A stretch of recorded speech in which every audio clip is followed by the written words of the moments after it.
Now, with just 2 weeks to go until Britain's royal wedding, we're looking at how different cultures celebrate their big day as part of the BBC's Extreme World series. In Sri Lanka, most of the population is Sinhalese, and the majority of couples prefer the rituals of a traditional Buddhist marriage ceremony. But only a wealthy few can afford the most sumptuous of weddings. Our Colombo correspondent, Charles Haviland, was invited to one such event. A welcome fit for royalty.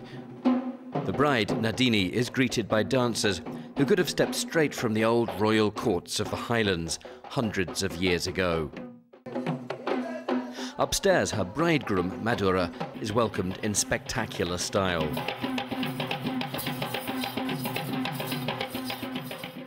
This is a high society wedding. There are top musicians, TV presenters and other celebrities here. But at its heart is the porua, a simple platform where bride and groom come together in a marriage ceremony conducted by a Buddhist priest. Each stage of the proceedings signifies the union between bride and groom. A coconut is broken, symbolizing good luck and a new start. And then begin the fun and the festivities. The couple must be honored and the guests greeted. A lot of what's happening today is really village tradition, but magnified and amplified for the modern city. In the recent past, and still in the villages, all these festivities, the greeting of the guests, the dancing and the fun would be happening in the bride's home itself. It's just with urbanization and increasing wealth, more and more people prefer these very glamorous venues. This is a huge day for Nadini, a well-known singer, and Madura, her businessman sweetheart. An event like this would cost something around $30,000 or more. The entertainment, the food and drink, the styling of the bride and everything else.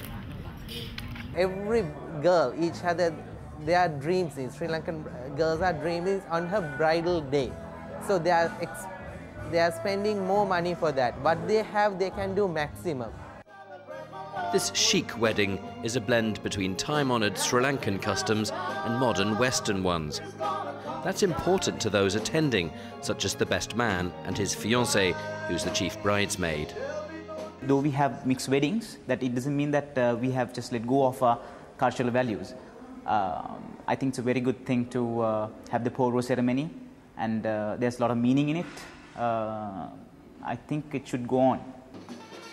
But like more and more Sri Lankan marriages, this is a love marriage, not one arranged by the family. A carnival mood takes hold, and the joy of the occasion sweeps people off their feet. Sri Lanka is a rapidly modernizing country, and its rich and famous don't hesitate to spend thousands of dollars to make a wedding into the party of a lifetime. Charles Haviland, BBC News, Colombo. Well, let's cross live now to Colombo. We can speak to wedding organiser Usman Gauss. Thank you for being with us. We've just seen some very lavish pictures of that wedding. How long would a wedding like that take to prepare? Actually, well, to be honest, it should take a long, at least 1 year. But Nadini came to me about 4 months before the wedding. By that time, she had already, planned a few things like the hotel and the photographer and even the dresser. So she told me to take care of it from there, and then to block the other suppliers like the florist and the decor part, the lighting part, the music, the entertainment. And yeah, so I took over from there, and within four months we planned the rest of the wedding. Well, but it should have taken a year, as you say. It's a long time. Now, you will have heard in that report that Charles Haviland said it cost about, a wedding like that could cost $30,000. There are some people around the world who would think that's a bit grotesque, given the amount of poverty there is, even in a country like Sri Lanka.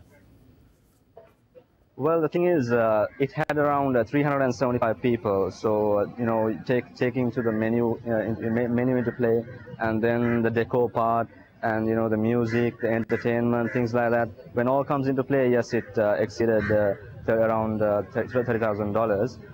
But that's a bit of a basic budget for a normal wedding.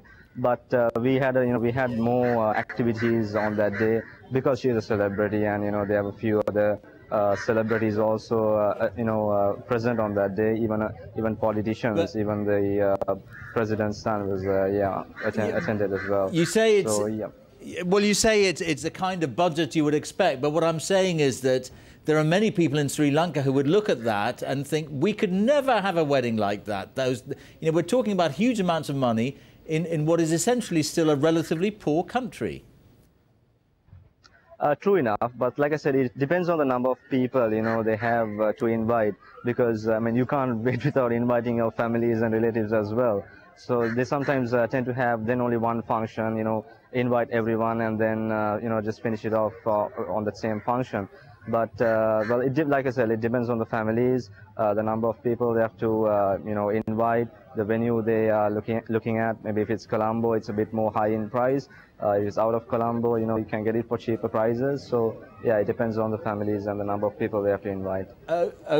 Okay, we'll leave it there. Usman Gauss, thank you very much. And if you'd like to know more about those stories, just go to our website. That's just about it from all of us on GMT. Goodbye and stay well.